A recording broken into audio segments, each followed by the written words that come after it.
말씀이요 생명이신 아버지 하나님, 이 시간 저에게 말씀하시는 주의 음성을 듣고 새 생명을 얻기를 원합니다.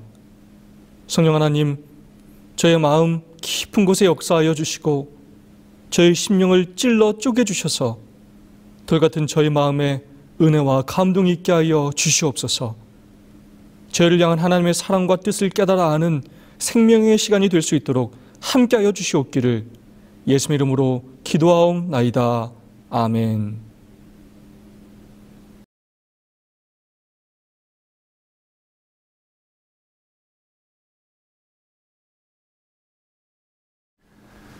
지난 한 주일도 우리의 삶을 지켜주시고 거룩한 안식을 허락하신 하나님의 은혜에 진심으로 감사를 드립니다. 이 안식을 하나님의 크신 은혜와 축복이 여러분 모두 함께 하시기를 간절히 소망합니다. 옆 사람과 사랑과 소망을 담아서 인사하고 시작할까요? 하늘까지 함께 갑시다. 감사합니다. 여러분, 먹이를 가져온 어미새가 어느 새끼새에게 가장 먼저 먹이를 줄 것 같습니까? 가장 가까이 있는 새? 첫째 아기새? 가장 자기를 닮은 아기새? 과연 어떤 새일까요? 관찰해 본 결과 가장 입을 크게 벌리는 새에게 먹이를 준다고 합니다. 아니 목사님, 그럼 원래부터 입이 작은 새들은 어떻게 합니까? 먹이를 하나도 못 먹지 않겠습니까? 여러분 걱정하지 않으셔도 됩니다. 무엇보다 어미새가 자기 자식 입 크기가 어떠한지를 잘 알고 있다는 것입니다. 그리고 무엇보다 중요한 것은 배가 부른 새는 절대로 입을 크게 벌리지 않는다는 것입니다. 그래서 어미새는 가장 입을 크게 벌리고 어미새에게 먹이를 주기만을 간절히 바라는 새끼새에게 가장 먼저 먹이를 먹여준다고 합니다. 여러분, 그렇다면 하나님은 누구에게 당신의 축복을 가장 먼저 베풀어 주실까요? 목회자일까요? 장로님일까요? 집사님들일까요? 이렇게 직분에 따라 구별하실까요? 아니면 선교를 열심히 하는 사람? 안식일을 잘 지키는 사람? 이처럼 헌신도에 따라 구별하실까요? 물론 하나님은 당신의 말씀에 순종하며 당신의 사업에 헌신하는 사람들을 축복하시기를 기뻐하십니다.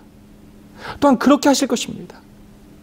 그러나 하나님은 그런 것을 가장 중요한 기준으로 삼지는 않으실 것 같습니다. 그렇다면 하나님은 누구에게 당신의 축복을 가장 먼저 주시는가? 바로 입을 가장 넓게 열고 간절히 바라는 사람에게 먼저 주십니다.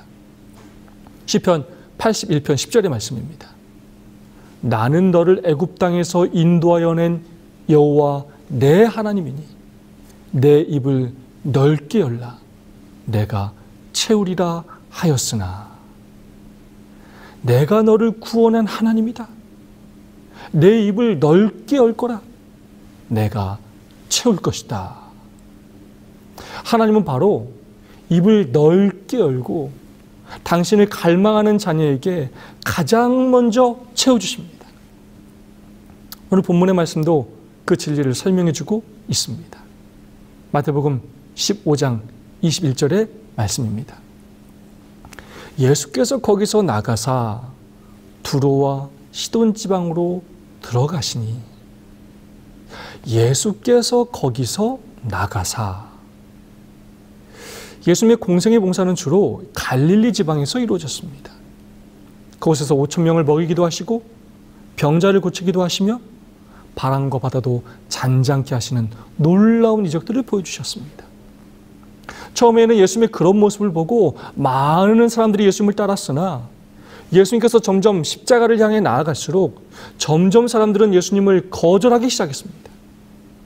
특별히 예수님의 세 번째 갈릴리 여행으로 인해서 유대 지도자들은 큰 경계심을 갖게 되었습니다. 마음이 다급했던 유대 지도자들은 예루살렘으로부터 대표자들을 파견하여 예수님을 만나러 갈릴리로 왔고 예수님과 정면으로 충돌하였습니다. 그 내용이 마태복음 15장 1절부터 기록되어 있습니다. 15장 1절과 2절의 말씀입니다. 그때 바리새인과 서기관들이 예루살렘으로부터 예수께 나와 가로되 당신의 제자들이 어찌하여 장로들의 유전을 범하나이까? 떡 먹을 때에 손을 씻지 아니하나이다. 예수님께서는 어미 새처럼 큰 먹이를 가지고 생명의 떡을 가지고 갈릴리 봉사에 가셨습니다. 그리고 간절한 마음으로 그 생명의 떡을 사람들에게 먹여주고 싶으셨습니다.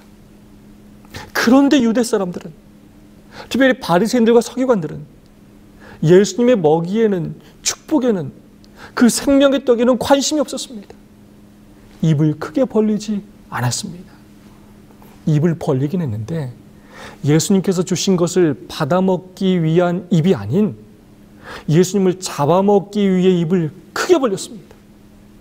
어떻게 하면 트집을 잡아서 예수님을 잡아 죽일까에만 관심을 갖고 있었습니다. 예수님은 그들의 마음에 들어가 그들을 변화시키고 새로운 삶을 주기를 원하셨지만 그들의 마음에 예수님이 거할 곳은 찾을 수가 없었습니다. 생명의 떡을 먹여주고 싶으셨지만 관심이 없었습니다. 예수님께서는 그들의 그런 태도에 지치셨고 그들과의 대화가 유익하지 않음을 아셨습니다. 그래서 결국 그곳을 떠나기로 결심하셨습니다. 어미새처럼 먹이를 들고 갔건만 입을 벌리고 먹으려고 하는 아기 새끼들이 없어서 아무런 먹이도 먹이지 못하고 떠나시게 되셨습니다. 그리고 예수님께서 어디로 가셨습니까? 21절의 말씀입니다. 예수께서 거기서 나가사 두로와 시돈 지방으로 들어가시니. 이 두로와 시돈 지방은 이방 땅이었습니다. 이 지방 사람들은 고대 가나안 족속 사람들이었습니다. 그 사람들은 우상 숭배자들이었기 때문에 유대인들의 경멸과 증오를 받고 있었습니다. 예수님께서는 바로 이런 이방 땅, 경멸받고 증오받는 땅으로 가신 것입니다. 그렇다면 왜 예수님은 갑자기 이방인의 땅 두로와 시돈으로 가신 것일까요? 첫 번째 목적은 바로 피곤함에 쉬시기 위해서였습니다. 그러나 그곳에 가신 참된 목적은 따로 있었습니다. 시대의 소망은 이렇게 기록하고 있습니다. 399페이지의 말씀입니다. 그러나 이것이 이 여행의 유일한 목적은 아니었다. 가나안 여자 하나가 그 지경에서 나와서 소리질러 가로되 주 다윗의 자손이여 나를 불쌍히 여기소서. 내 딸이 흉악히 귀신 들렸나이다 고 하였다. 그리스도께서는 이 여인의 사정을 아셨다. 예수께서는 그 여인이 당신을 보기를 사모하고 있음을 아시고 짐짓 그 여자가 있는 길로 오셨던 것이다. 그 여인의 슬픔을 덜으심으로써 그가 가르치고자 하신 교훈을 실제로 보이실 수 있을 것이었다. 예수께서는 이런 목적으로 제자들을 이 지방에 데려오신 것이었다. 바로 예수님께서 갈릴리에서 아직도 주지 못하고 가지고 계셨던 그 생명의 떡을, 그 축복을 받기 위해 간절한 마음으로 입을 넓게 열고 기다리는 사람이 있었기 때문이었습니다. 입을 넓게 벌리고 예수님께서 채워주시기를 기다리던 새끼새가 있었기 때문이었습니다. 그 여인은 이방인이었습니다. 예수님을 오래전부터 알고 있던 사람이 아니었습니다. 누군가를 통해 예수님이 좀 와주셨으면 좋겠다는 그 부탁을 받은 사람도 아니었습니다. 특별히 그 여인은 유대인들이, 제자들이 조롱하고 멸시하는 사람이었습니다. 예수님에 대한 소식을 듣는 정도의 사람이었습니다. 그러나 그 소식만으로도 예수님을 만나기를 간절히 원했던 사람이었습니다. 예수님께서 자기의 딸을 고치실 수 있다고 믿었던 사람이었습니다. 예수님을 만나면 변화될 수 있다는 그러한 소망을 가진 사람이었습니다. 여자로서의 그 장벽, 이방인으로서의 그 장벽, 우상 숭배자로서의 그 장벽 등 숱한 장벽이 그녀에게 있었지만 그 장벽을 두려워하지 않는 사람이었습니다. 그리스도께서는 이 여인의 사정을 아셨다. 예수께서는 그 여인이 당신을 보기를 사모하고 있음을 아시고 짐짓 그 여자가 있는 길로 오셨던 것이다. 예수님은 그 여인의 사정을 아셨습니다. 예수님만 바라보며 입을 벌리고 간절한 마음으로 기다리던 그 여인의 모습을 보셨습니다. 그래 그 먼 길을 마다하지 않으시고 가신 것입니다. 예수님께서 일부러 그녀의 앞으로 지나가시자 그 여인이 나와서 소리 지르며 예수님께 요청하였습니다. 다윗의 자손이여, 나를 불쌍히 여기소서. 내 딸이 흉악히 귀신 들렸나이다. 그러나 예수님은 즉시로 그녀의 요청에 응답하지 않으셨습니다. 못 들은 척하시며 한 말씀도 대답하지 않으셨습니다. 여러분 왜 그러셨을까요? 그 여인의 믿음을 시험하며 또한 제자들을 교훈하시기 위함이었습니다. 그때 예수님이 못 들으신 줄 알고 제자들이 예수님께 말하였습니다. 예수님, 이상한 여자 하나가 소리 지르며 따라오는데 그냥 보내시죠. 그러자 예수님이 이렇게 말씀하셨습니다. 나는 이스라엘 집에 잃어버린 양 외에는 다른 데로 보내심을 받지 아니하였노라 하신대. 내가 이방인을 구원하러 이 땅에 온 줄 아느냐? 나는 이스라엘 집 사람들을 구원하러 온 것이다. 예수님께서 이렇게 말씀하셨습니다. 나 지금 예수님의 이 말씀이 진심이 아님을 그 여인은 예수님의 말과 눈빛을 보고 알고 있었습니다. 사실 예수님의 말씀은 앞뒤가 맞지 않았습니다. 왜냐하면 그러시다면 두로아시돈 땅에 오시지 말았어야 했기 때문입니다.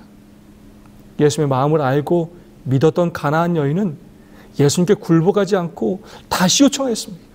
더 입을 크게 벌렸습니다. 더 넓게 벌렸습니다. 예수께 절하며 가로되 주여 저를 도우소서. 오직 예수님에게만 희망이 있는 것처럼 간절한 마음으로 다시 요청하였습니다.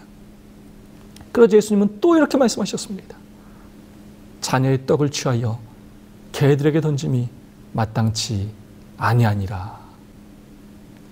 이스라엘 자녀들을 위하여 준비된 떡을 이방인인 너에게, 유대 사람들이 개처럼 생각하고 멸시하는 너에게 줄 수 있겠느냐?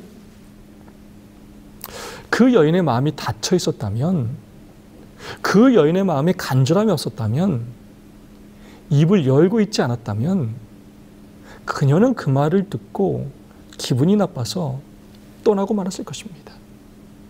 그러나 그녀는 그렇게 하지 않았습니다. 오히려 이렇게 말하였습니다. 주여, 올소이다마는 개들도 제 주인의 상에서 떨어지는 부스러기를 먹나이다. 예수님, 맞는 말씀입니다. 그러나 개들도 주인의 상에서 먹고 남은 떡 부스러기를 먹지 않습니까? 그거라도 먹을 수 있도록 저에게 주시면 감사하겠습니다. 이스라엘 사람들에게 주시는 그 많은 축복, 저에게 조금만이라도 주시면 안 되겠습니까?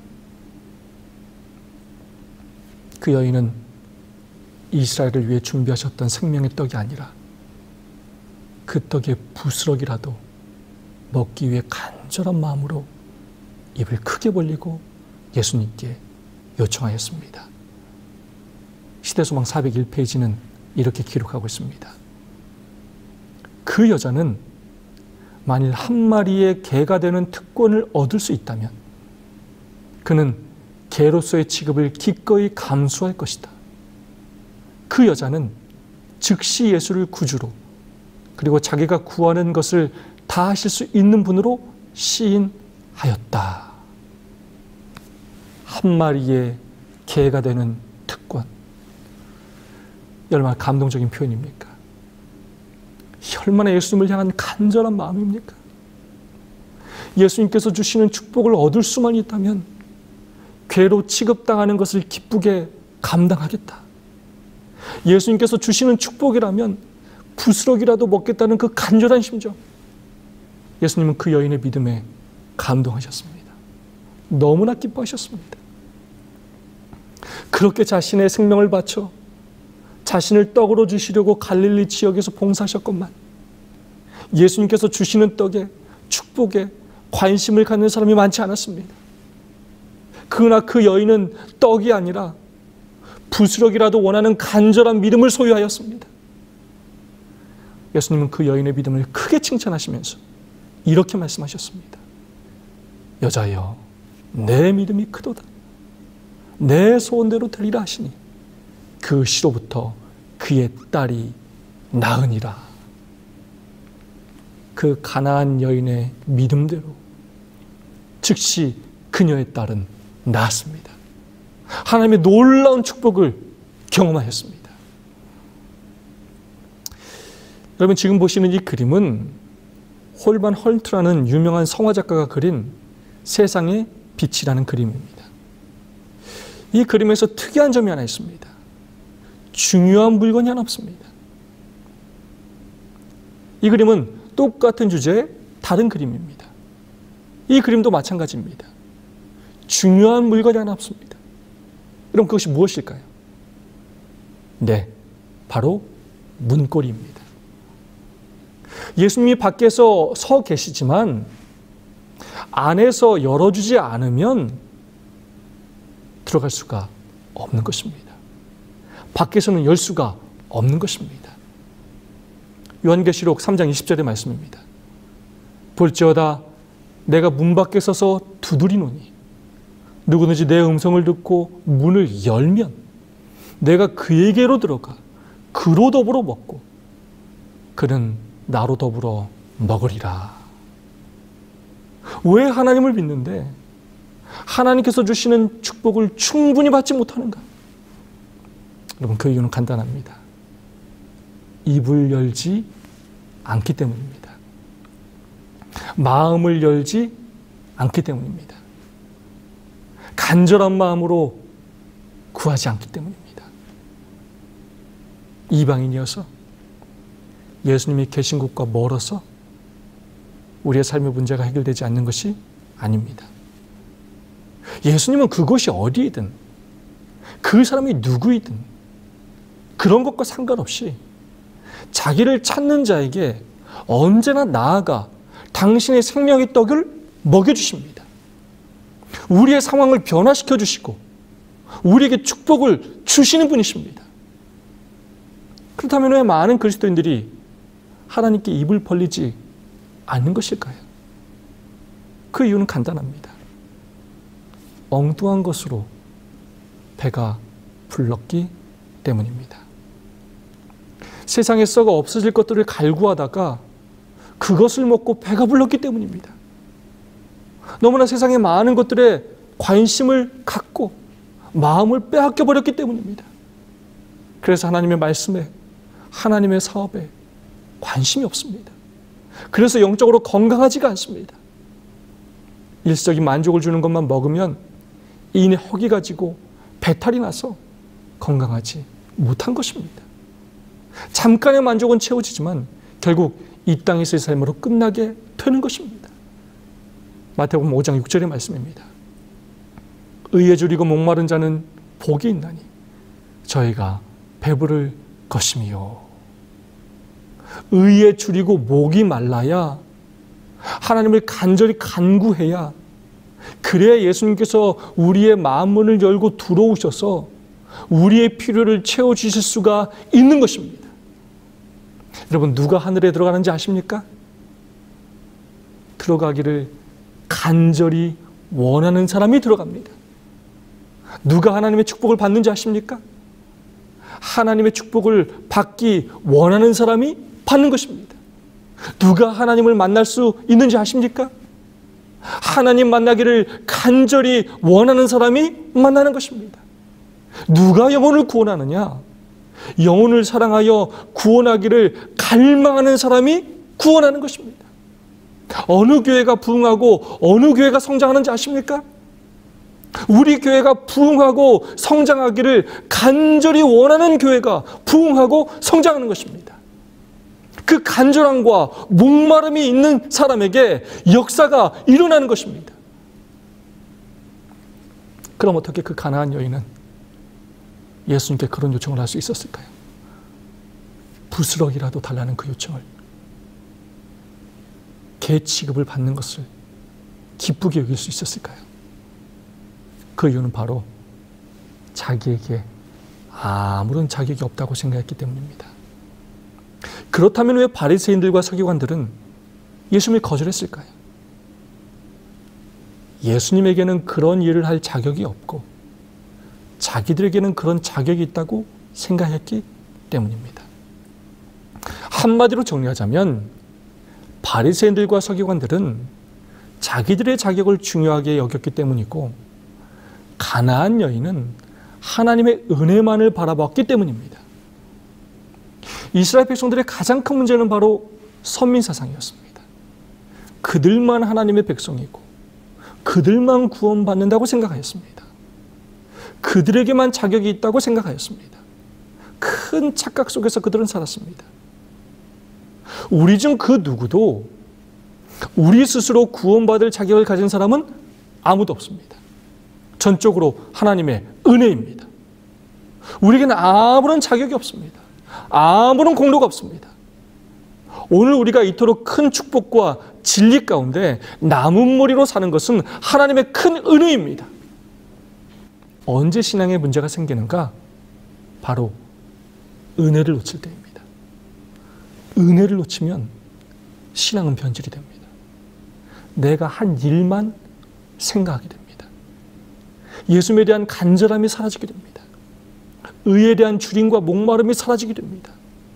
나의 의무와 책임은 잊어버리고 내가 누릴 권리만, 축복만 생각하게 됩니다. 은혜를 놓치면 예수님의 마음을 놓치게 됩니다. 은혜를 놓치면 나만 생각하게 됩니다. 이기적으로 변하게 되고 다른 사람과 나를 비교하게 되고 다른 사람을 비난하게 됩니다. 우리에게 우리가 받아야 할 것 중에 당연한 것은 아무것도 없습니다. 그것이 햇빛이든 물이든 공기든 구원이든 이 모든 것이 하나님의 은혜입니다. 이 땅에서 얻는 모든 것들은 내 힘으로 얻을 수 있는 것들이 아닌 것입니다. 우리를 사랑하셔서 하나님께서 우리에게 축복으로 주시는 것들입니다. 하나님께서 우리에게 주신 모든 것은 하나님의 은혜입니다. 사랑하는 재림 성도 여러분, 다른 곳에서 인생의 문제를 해결하라고 노력하지 말아야 합니다. 하나님을 외면한 채 다른 곳을 의지하며 입을 벌리지 말아야 합니다. 힘들고 어려운 시대에 살아가지만 다른 곳을 바라보지 말아야 합니다.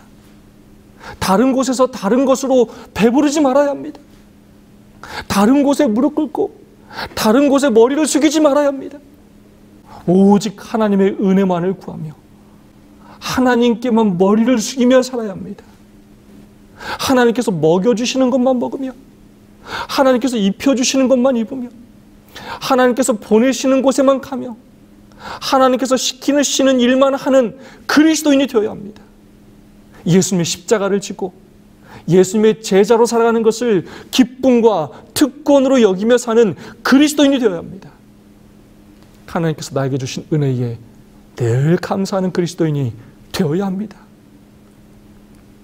우리가 간절한 마음으로 부스러기라도 구할 때 우리 하나님은 우리에게 부스러기를 먹이시는 분이 아니십니다.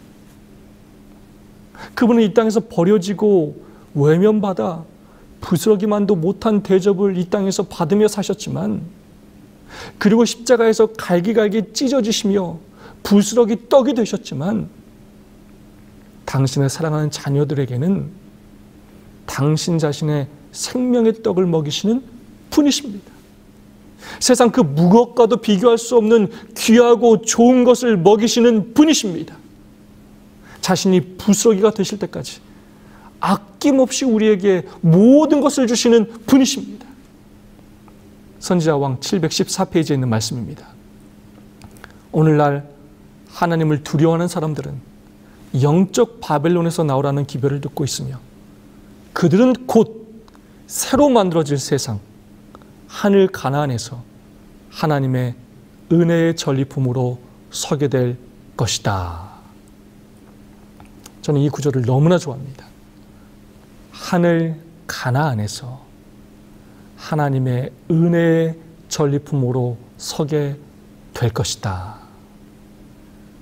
세상의 다른 축복이 아니라 부스러기일지라도 하나님의 은혜만을 간구하며 살아가므로 하나님께서 먹여주시고 입혀주시는 은혜를 경험하며 살아가므로 이 세상에서 생명을 거두는 그날 오직 하나님의 은혜로 살았다고 간증할 수 있는 저와 여러분 모두가 되기를 간절히 소망합니다.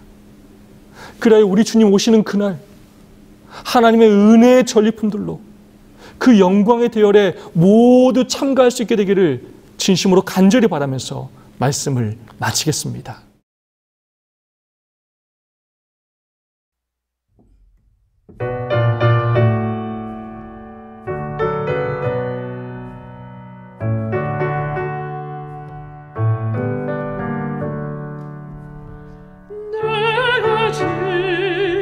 사는 곳 주의 크신 은혜요 주를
여기까지 저희를 인도하여 주신 아버지 하나님, 그 은혜 진심으로 감사를 드립니다. 저희를 향한 그 은혜와 사랑을 한순간도 잊지 않고 기억하며 세상이 아닌 하나님을 향해 입을 벌리며 살게 하여 주시옵소서.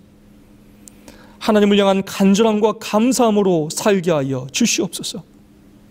그리하여 은혜를 아는 자로, 하나님의 은혜의 전리품으로 살게 하여 주시옵소서. 그리하여 세상을 향해 은혜를 나누고 베푸는 자로 살게 하여 주시옵소서. 예수님의 이름으로 간절히 기도하옵나이다. 아멘.